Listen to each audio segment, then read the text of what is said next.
اللہ تبارک و تعالی نے قرآن مجید میں مختلف مقامات پر اپنے نیک بندوں کے تذکرے فرمائے ہیں، ان کی صفات کو، ان کی خوبیوں کو، ان کی سیرتوں میں پائے جانے والے حسن کو اللہ کریم نے بیان فرمایا ہے۔ اور پھر اللہ کی طرف سے ان لوگوں کو جو انعامات ملتے ہیں، جو اللہ تعالیٰ کی ان پر خصوصی عنایات ہوتی ہیں، اس کو بھی مالک کریم نے بیان فرمایا ہے۔ اللہ کریم نے ارشاد فرمایا کہ ان الذین قالوا ربنا اللہ، فرمایا بے شک وہ لوگ جنہوں نے کہا کہ اللہ ہمارا رب ہے، ثم استقاموا، پھر وہ اس پر ڈٹ گئے۔ ان الذین قالوا ربنا اللہ، بے شک وہ لوگ جنہوں نے کہا کہ اللہ ہمارا رب ہے، ثم استقاموا، پھر وہ اس پر ڈٹ گئے۔ مالک پھر انہیں کیا ملے گا؟ فرمایا فلا خوف علیہم ولا ہم یحزنون، ان پر کوئی خوف نہیں اور وہ غمگین بھی نہیں ہوں گے۔ اللہ تعالیٰ ان کو عطا یہ فرمائے گا کہ ان کی زندگی سے ہر خوف، ہر غم، ہر حزن مالک کریم دور فرما دے گا۔ جنہوں نے کہا کہ اللہ ہمارا رب ہے اور پھر اس پر ڈٹ گئے۔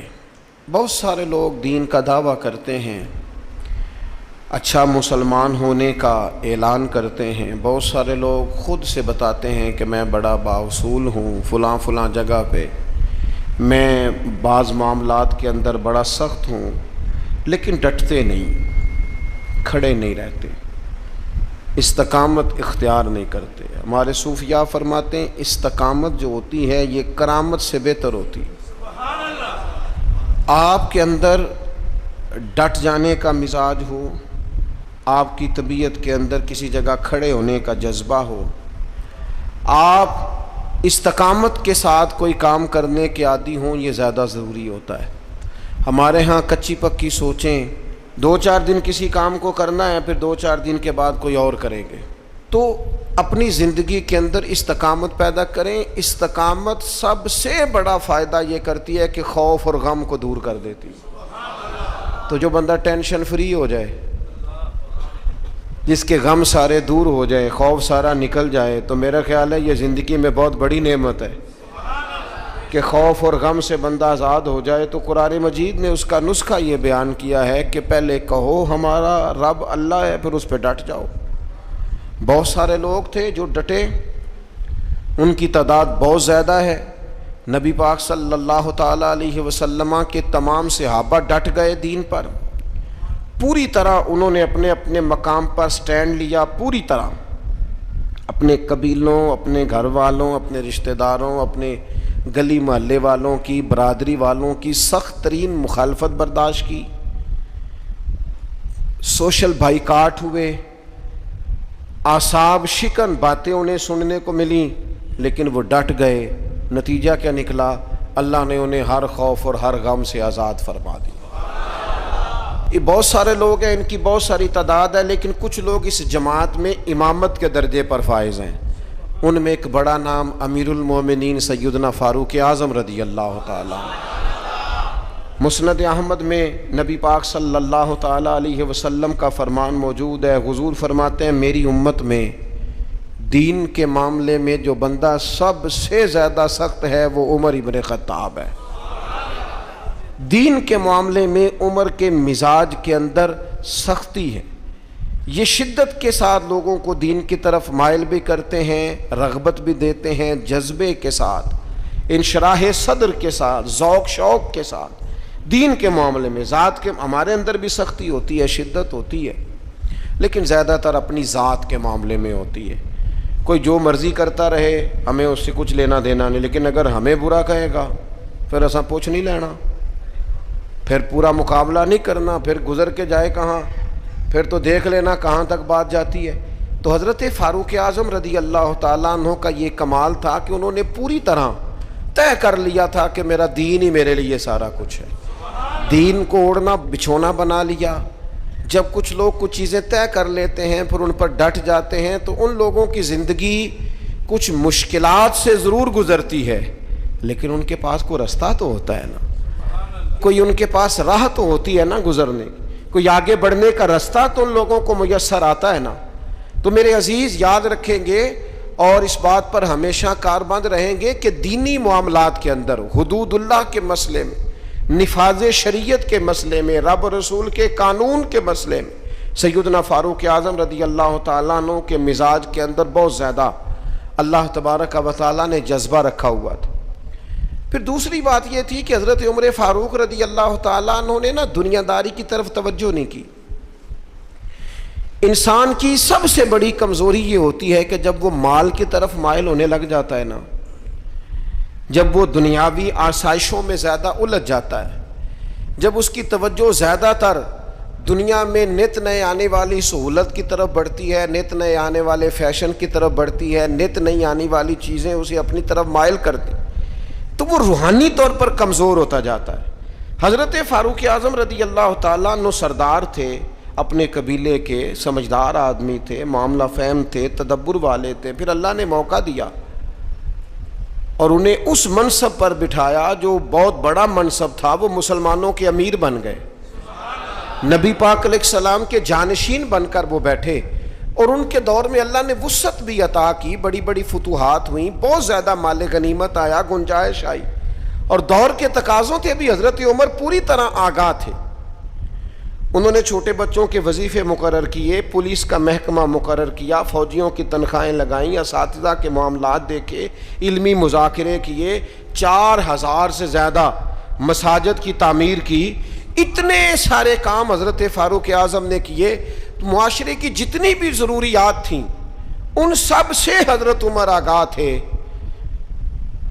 لیکن ان کی کیفیت یہ تھی کہ صحابہ کرام فرماتے ہیں جب بھی ہم نے انہیں خطبہ دیتے دیکھا ان کے کرتے پر 3 پیوند لگے ہوتے تھے، یعنی انہیں پتہ سارا تھا، شعور سارا تھا، کپڑے خریدنے کا سلیقہ، کپڑے خریدنے کی طاقت، پہننے کا ڈھب، دور کے تقاضوں سے پوری آگاہی تھی، لیکن انہوں نے وہ سادگی کو، اور وہ جو سادگی میں خوبصورتی ہوتی ہے اس کے حسن کو کسی مقام پر ضائع نہیں کیا۔ اللہ تعالیٰ نے انہیں فضیلت عطا کی، اور یہ سادگی ان کی اتنی زیادہ معروف تھی، اتنی زیادہ معروف تھی، جو بندہ دنیا دار نہیں نہ ہوتا پھر وہ بزدل بھی نہیں ہوتا۔ اسے مال سے، شہرت سے، لوگوں کی گڈ بک میں آنے کا بہت زیادہ شوق نہیں نہ ہوتا، اس بندے میں فکری کمزوری اور فکری انتشار بھی پیدا نہیں ہوتا۔ حضرت سعد بن ابی وقاص رضی اللہ تعالیٰ عنہ فرمایا کرتے تھے کہ عمر فاروق نے کوئی زیادہ تقدیم نہیں کی ہم سے اسلام لانے میں، بہت سارے لوگ مقدم تھے، بہت سارے لوگ ان سے پہلے اسلام لائے، لیکن آپ فرماتے ہیں وہ آگے لوگوں سے کیوں نکل گئے، بہت سارے لوگوں سے زیادہ درجہ کیوں پا گئے؟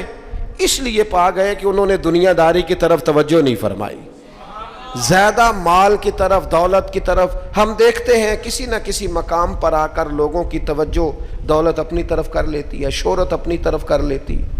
نتیجہ کیا نکلتا ہے؟ نتیجہ یہ نکلتا ہے کہ انسان اگر مقاصد کے لیے نکلا ہوا ہوتا ہے نا، اگر انسان کوئی بڑے کام کرنے کے لیے نکلا ہوتا ہے تو پھر اس کو نا تھوڑی سی دولت میں وہ چونکہ بند ہو جاتا ہے تو مقاصد حسنہ اس کے ضائع ہو جاتے ہیں۔ تو حضرت عمر فاروق کا پھر ایک اور بات میں نے دیکھی ہے، پروٹوکول لینا،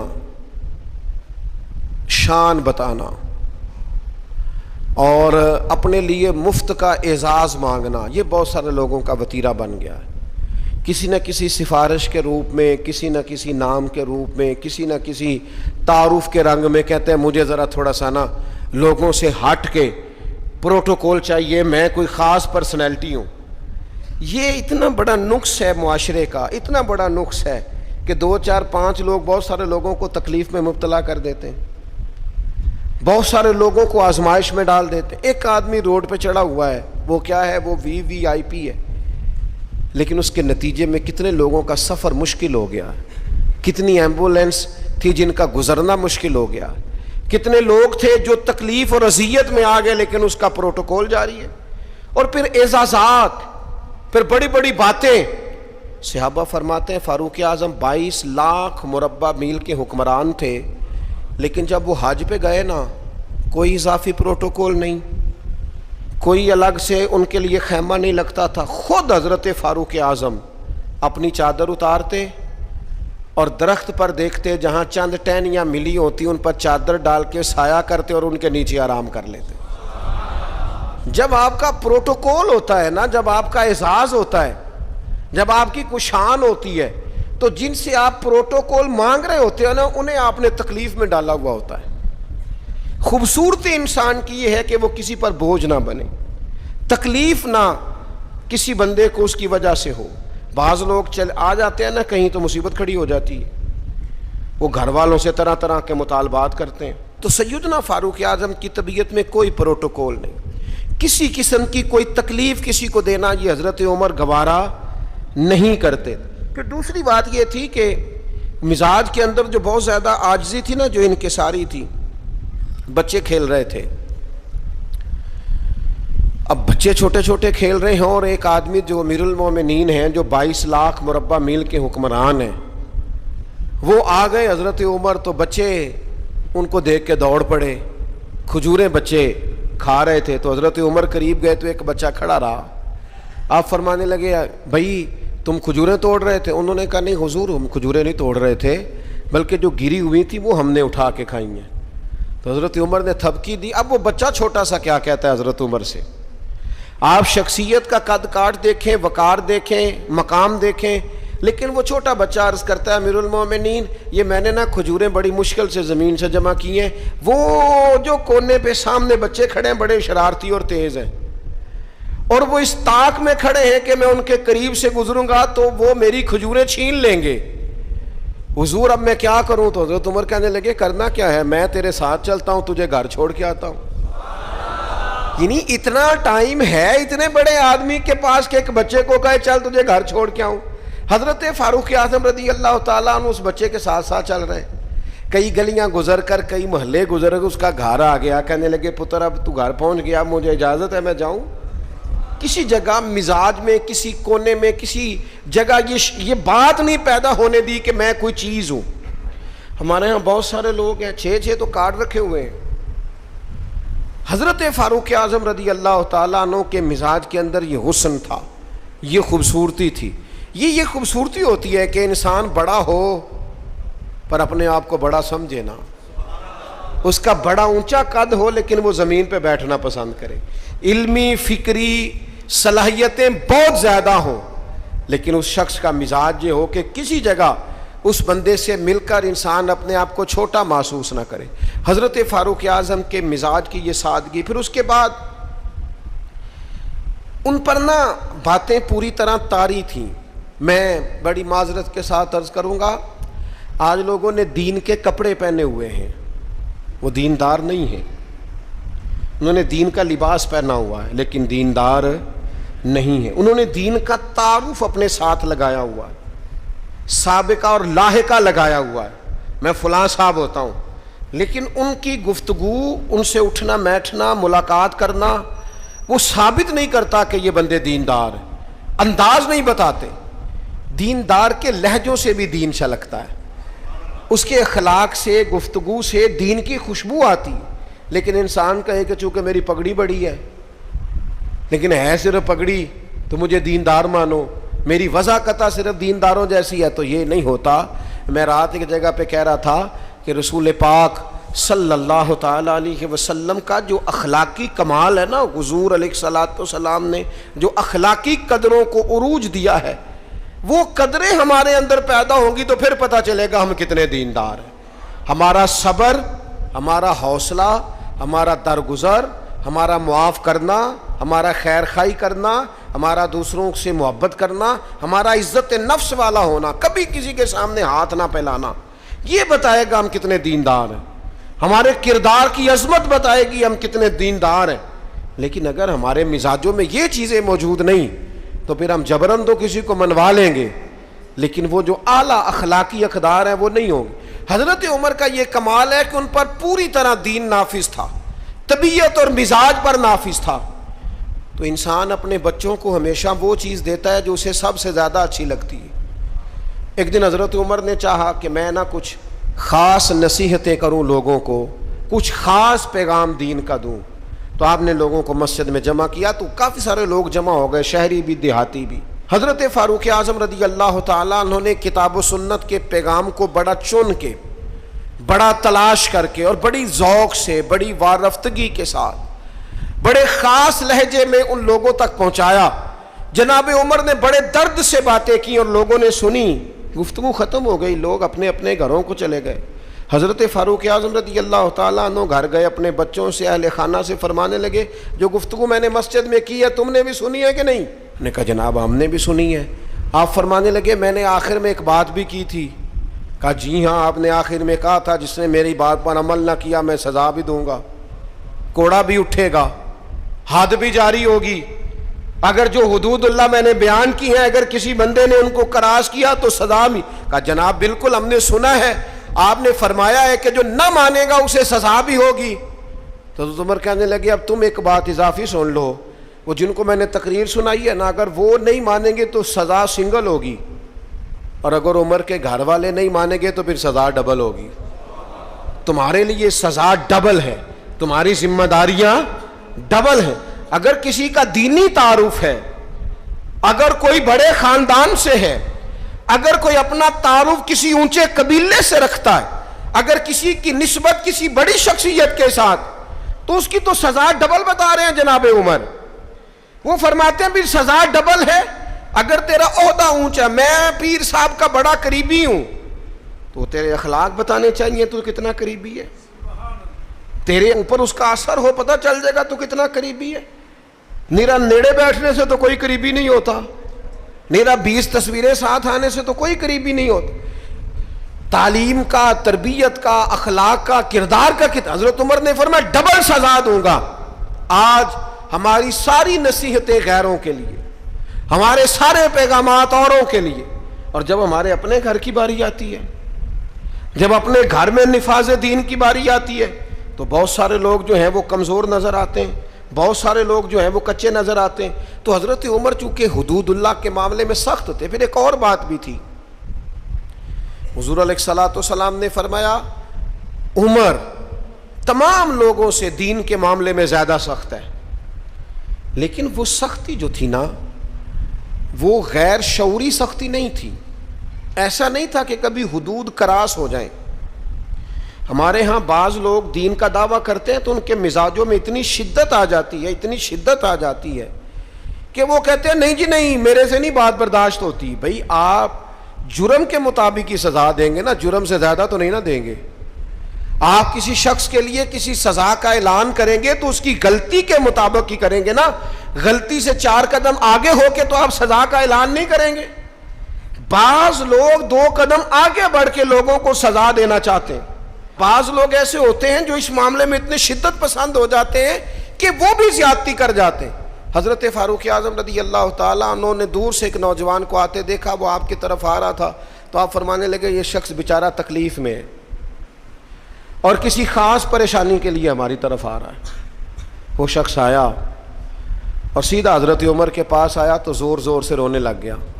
میں خاص بات کرنے لگا ہوں، یہ میرا کلام ذرا بڑوں سے ہے، بڑوں سے۔ ابا جی کو چاہیے بچہ جتنی غلطی کرے نا اتنا ہی ڈانٹیں، وہ پھر 6 ہفتے نہ ڈانٹنا شروع کر دیں۔ استاد صاحب کو چاہیے کہ جتنی بچے کی کمزوری ہے نا، مجھے پتہ ہے سب سے زیادہ کس بات سے تکلیف ہوتی ہے، آپ کے بچے نے غلطی کی ہے، آپ اپنے بچے کو ڈانٹ لیں، سمجھا لیں، آپ کسی اور کے سامنے اس کی تذلیل کبھی نہ کریں، یہ زیادتی والی بات ہے۔ آپ اسے رسوا نہ کریں، بتائیں کسی ایسے شخص کو جس سے آپ کو امید ہے کہ آپ کو مشورہ دے گا یا اسے سمجھائے گا، لیکن گلی گلی کھڑے ہو کے اپنے آپ کو مظلوم ثابت کرنے کے لیے اس کی توہین نہ کریں، یہ انداز درست نہیں ہے۔ اس سے بچوں کی انسلٹ ہوتی ہے، وہ کمزور پڑ جاتے ہیں، ہر جگہ رونا رونا میرے بچے اچھے نہیں، میں بڑا پریشان ہوں۔ کیا بات کر رہے ہیں آپ؟ یہ بچہ تو آپ کی کمائی ہے، اساس ہے، حسن ہے، نسل ہے، اصل ہے، اور اس قدر زیادہ تکلیف دینا، جگہ جگہ شکایتیں، جگہ جگہ باتیں۔ ہمارے بچے ہمارے ہیں نا، تو ان کی عزت کس کی ہے؟ کیوں ہم گلی گلی اپنے بچوں کی رسوائی کرتے ہیں؟ کیوں کمزوریاں؟ اور جن کو ہم خیر خواہ سمجھ کے بتا رہے ہوتے ہیں نا، وہ آگے جا کے مزے لے لے کے بتاتے ہیں، تو نقصان کس کا ہوا؟ ہمارا، ہمارے قبیلے کا، ہمارے گھر کا۔ یہ دیکھیے ذرا، حضرت عمر رضی اللہ تعالیٰ عنہ مزاج کے لحاظ سے سخت ہیں، ایک نوجوان آیا, اس نے آ کے رونا. یہ پہلو آپ نے ضرور یاد رکھنا ہے میرے سیدنا فاروق اعظم کا. ہمارے امام, ہمارے قائد, ہمارے لیڈر, رہنما, مقتدا حضرت فاروق اعظم رضی اللہ. یہ انداز ضرور یاد رکھیے گا. حضرت عمر فاروق کا یہ طبقات ابن سعد میں موجود ہے.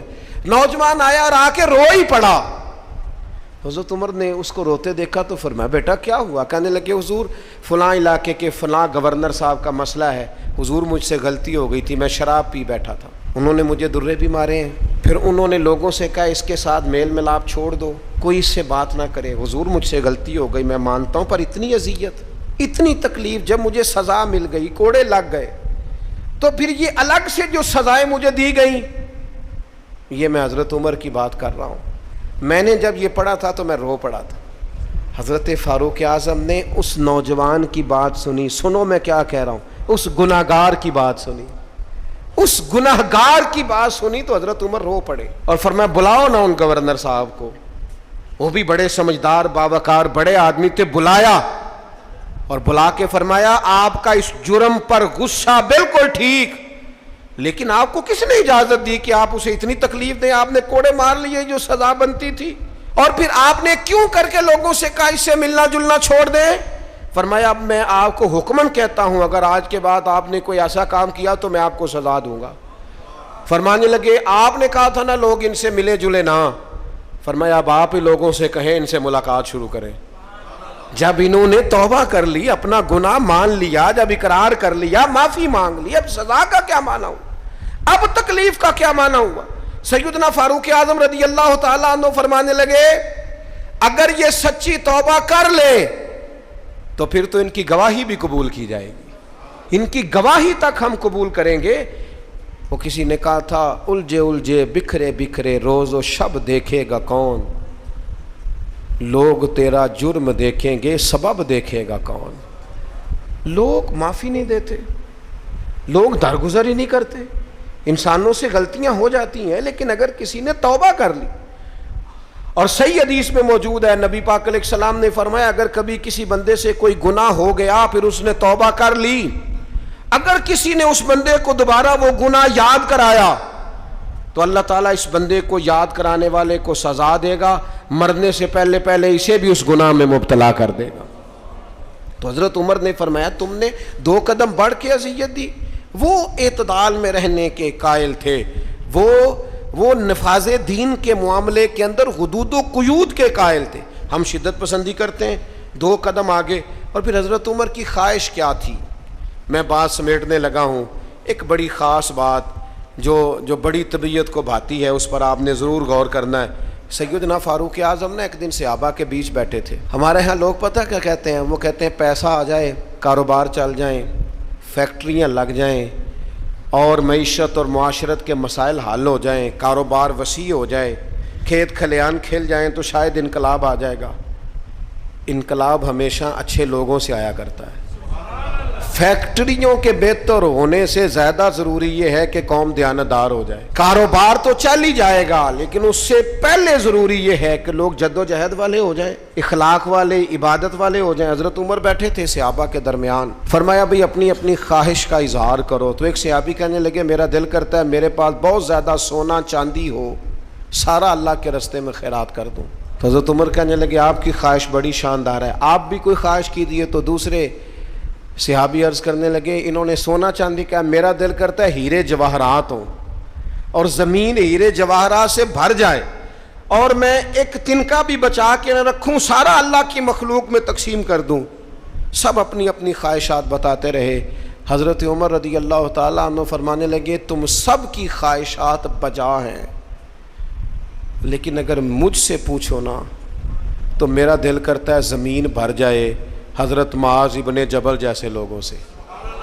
میرا دل کرتا ہے زمین بھر جائے حضرت ابو عبیدہ بن جراح جیسے لوگوں سے. میرا دل کرتا ہے زمین بھر جائے حضرت سالم مولا جیسے لوگوں سے. میرا دل کرتا ہے ان جیسے لوگوں سے زمین بھر جائے اور میں ان سب کو اللہ کی فرما برداری کے کاموں میں لگا دوں. رجال کار پیدا ہوں, اچھے لوگ پیدا ہوں, مردان خدا پیدا ہوں, وہ لوگ پیدا ہوں جن کے کردار کی خوشبو سے زمانہ مہک اٹھے. حضرت عمر فرمانے لگے میرا جی چاہتا ہے ان لوگوں سے زمین بھرے اور ان لوگوں کو ہم اللہ کی فرما برداری میں لگائیں۔ تو حضرت عمر نے ہمیں یہ سبق پڑھایا کہ چاندی اور سونا بڑا آ جائے، دودھ اور شہد کی نہریں بھی بہہ جائیں، لیکن اگر دیانتدار قیادتیں موجود نہ ہوں، اگر قوم امانت داری سے، تقوی سے، محنت سے، جد و جہد سے آری ہو تو انقلاب کیسے آئے؟ ہمیں سبق دیا کہ رجال کار تیار کرو، تعلیم و تربیت کے ساتھ ایسے لوگوں کو تیار کیا جائے جن کا اخلاق دین کے مطابق ہو، کردار دین کے مطابق ہو، سوچوں پہ اللہ کے خوف کا پیرا ہو، ان کی زندگی نکھری ہوئی ہو، سجی ہوئی ہو، سنوری ہوئی ہو۔ ایسے لوگ جب امت تیار کرنے میں کامیاب ہو جائے گی، مزاج بن جائے گا، پھر دیکھیں گے کہ انقلاب کس عظمت کے ساتھ، کس بلندی کے ساتھ آتا ہے۔ ان اعلیٰ کردار والے لوگوں کو تیار، اور وہ اعلیٰ کردار والے لوگ تیار کیے جا سکتے ہیں، اپنے ادارے میں تیار کیے جائیں، اپنی خانقاہ میں تیار کیے جائیں، مسجد میں تیار کیے جائیں، کچھ نہ ہو سکے تو اپنے گھر میں اپنے بچے تیار کیے جائیں، ان کو کردار کی بلندیاں اور عظمتیں سکھائی جائیں۔ یہ بات، یہ ابلاغ اگر آگے ہونے لگ جائے تو پھر شعوری بلندی اور شعوری پختگی آئے گی۔ یکم محرم الحرام سیدنا فاروق اعظم رضی اللہ تعالیٰ عنہ کا یوم شہادت ہے۔ کوشش فرمائیے گا اپنے اپنے گھروں میں، اپنے اپنے علاقوں میں حضرت عمر کی یاد منانے کی کوشش کی جائے، ان کا تذکرہ کیا جائے۔ ان کی باتیں چاند سے زیادہ ٹھنڈی، سورج سے زیادہ روشن ہیں، ان کی باتیں اللہ کے لشکروں میں سے لشکر ہیں، ان کا تذکرہ ہمیشہ خوشبودار ہے، ان کی گفتگو ہمیشہ دینی جذبہ پیدا کرتی ہے، ان کی باتیں انسان کو اللہ کی اطاعت اور فرما برداری کے قریب لاتی۔ حضرت فاروق اعظم رضی اللہ تعالیٰ عنہ کے تذکار جمیلہ سے، ان کی گفتگو سے، ان کی باتوں سے اپنے دل کو بھی ٹھنڈا کیا جائے اور اپنے ماحول کو بھی خوبصورت بنایا جائے۔ اللہ تعالیٰ ہمیں ان بزرگوں کے فیض سے فیض یاب فرمائے۔